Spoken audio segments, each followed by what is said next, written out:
Today we're back again to talk about language function. Jadi hari ini kita akan belajar mengenai language function lagi. And our topic for today is this: asking and giving instruction. I repeat, asking and giving instruction. Kalian pasti sudah pernah mendengar what is asking and giving instruction. You must be familiar with these words. Kamu pasti sudah familiar dengan kata ini, instruction. But in this case, we are going to learn how to ask, bagaimana caranya meminta, dan how to give, bagaimana caranya memberi instruksi. Well, okay, let's begin. Give an instruction is a way when we order or ask someone to do something for us. Jadi, memberikan instruksi adalah cara bagaimana kita menyuruh atau meminta seseorang untuk melakukan sesuatu untuk kita. This is very closely related to one type of text that is used to give members a step in the making or process of something. In this topic, we will use procedure text. Oke, jadi kalian mungkin sudah pernah belajar sebelumnya apa itu procedure text. And in this topic, we will use procedure text. Kita akan menggunakan procedure text in asking and giving instruction. The procedure which we are going to discuss is the way explains how people perform different process in a sequence of steps. A procedure is a specified series of action or operation which have to be executed in the same manner in order to always obtain the same result under the same circumstances. For example, emergency procedures. Jadi prosedur adalah sebuah urutan yang spesifik, aksi yang spesifik atau pengoperasian yang mana kita harus lakukan dengan cara yang sama menurut susunannya, ya, in order in always obtain the same result under the same circumstances. Jadi procedure text ini nanti kita akan gunakan di dalam asking and giving instruction. Okay. Generic structure of procedure. Jadi saya akan memberikan generic structure-nya saja, bentuk umumnya dari procedure ini. Okay. Jadi goal-nya atau tujuannya adalah it is contain the purpose of the text, ya. Jadi dia berisi atau mengandung tujuan dari teks itu. Itu goal-nya atau tujuannya. Contohnya, how to make bricks.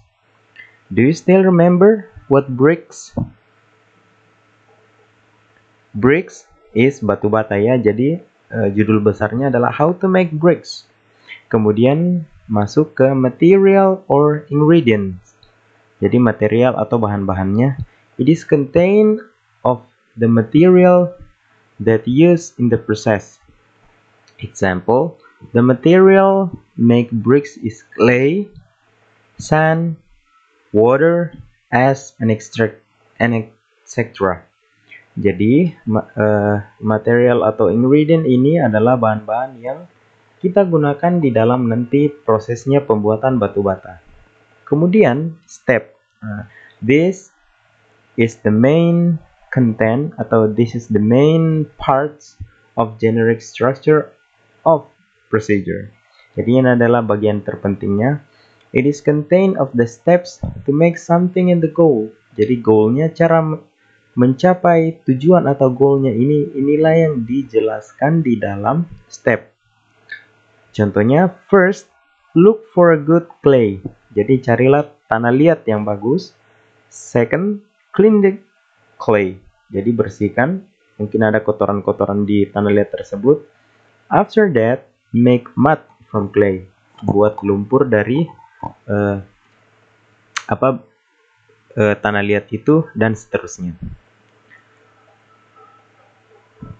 Oke, asking for instruction. Kita masuk ke bagian asking for instruction, meminta petunjuk atau instruksi.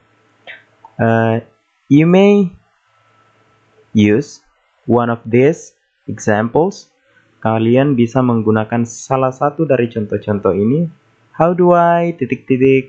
Can you show me how to blah blah blah? Do you know how do I go about? What do you suggest? What is the first step? What is the best way to? Apa cara yang terbaik untuk? Jadi ini semua sebenarnya dia merujuk ke sini.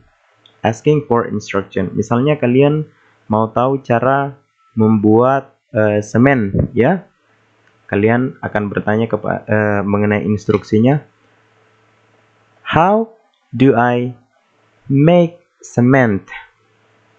Atau dengan cara lain, can you show me how to make cement?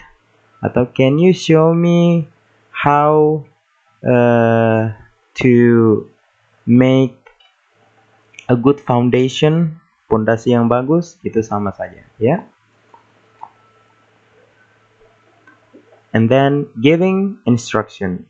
Jadi yang orang kita tanyakan akan menjawab sesuai urutan kerjanya. Kalau dia tahu, itulah yang disebut dengan memberikan instruksi, giving instruction. Ini adalah cara-caranya. First, ...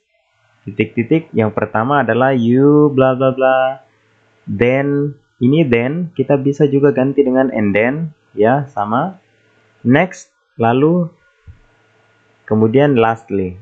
Jadi kalau ada first, you must end it with last. Jadi kalau ada langkah-langkah yang menunjukkan pertama, kalian harus akhiri dengan lastly atau the last step. Okay, that's the same thing. And then starting out. Ini langkah-langkahnya yang pertama, ya. The first thing you do is bla bla bla. Hal yang pertama kamu lakukan adalah before you begin, you should. Sebelum kamu memulai, kamu harus. The best place to begin is, tempat yang paling bagus untuk memulainya adalah I would start by. Saya akan mulai dengan itu. Ini adalah contoh-contoh dari starting out in giving instruction. And then continuing. Jadi ini pertengahannya setelah langkah yang pertama. After that, setelah itu, the next step is to. Langkah selanjutnya adalah the next thing you do is. Langkah selanjutnya yang kamu lakukan adalah once you've done that, then ketika kamu selesai melakukan itu, lalu when you finish that, then ketika kamu selesai dengan itu, lalu. Jadi kalian bisa isi nanti di sini dengan langkah-langkah yang kalian buat sendiri. And then finishing. If you have start something, you will finish it. Kalian akan menyelesaikannya dengan kalimat-kalimat seperti ini. The last step is, langkah terakhir adalah the last thing you do is, langkah terakhir yang kamu lakukan adalah in the end, akhirnya, when you finished, ketika kamu selesai, bla bla bla. When you have completed all the steps, bla bla bla. You can fill this space with the steps you have made.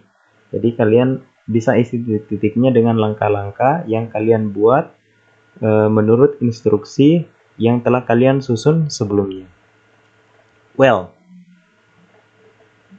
giving extra help. Jadi di dalam menjelaskan instruksi atau instruction, terkadang orang bertanya, ya, bagaimana melakukan ini, atau terkadang orang yang dijelaskan itu meminta penjelasan tambahan. So, if someone asks you for an extra help, bantuan lebih, kalian bisa menggunakan these expressions. When you give instruction, you can help the other person with extra information and advice. Jadi perannya ini bisa sebagai informasi tambahan atau saran. Yang pertama adalah remember, ingat. Contohnya di sini, turn off the electricity before touching any cables. Jadi ingat, jadi ini disambung ya. Remember, turn off. Ingat, matikan listriknya sebelum kamu memegang kabel. Be careful not to, hati-hati, jangan, misalnya di sini dalam kurung ada touch any live wires. Jangan menyentuh kabel yang aktif. Try to see if the light bulb is broken or just loose. Coba pastikan, coba lihat apakah bola lampunya rusak atau hanya longgar. Try not to touch the light bulb with your hands. Jadi jangan mencoba untuk menyentuh bola lampunya dengan tangan kosong. So remember your personal equipment, itu yang kalian gunakan. You need to, kamu harus check the wattage of the light bulb first. Kalian harus mengecek alat pengaman bola lampunya sebelumnya. Pertama-tama ya. Giving extra help. Ini sama saja. Ya. It is important to make sure the electricity is off. Sangat penting untuk memastikan listriknya mati. It helps to, gunanya untuk wait for the light bulb to cool down before you remove it. Jadi it helps to wait for the light, gunanya untuk agar bola lampunya dingin sebelum kamu melepasnya. Be sure turn off the electricity before you touch the light bulb. Pastikan kamu sudah mematikan listrik sebelum kamu menyentuh bola lampu. Always wear gloves when you touch a light bulb. Okay, masih ingat? Do you still remember your personal protective equipment, PPE? Gloves termasuk ke dalam personal equipment that protect your hands. Kemudian selanjutnya, never touch a socket with wet hands. Jangan pernah menyentuh soketnya dengan tangan basah ya. Okay, so I think this is the end of our topic today. If you have any question, you may ask. Yeah, don't be hesitate to ask in our WhatsApp group. Stay home, stay healthy. See you next time, and bye bye.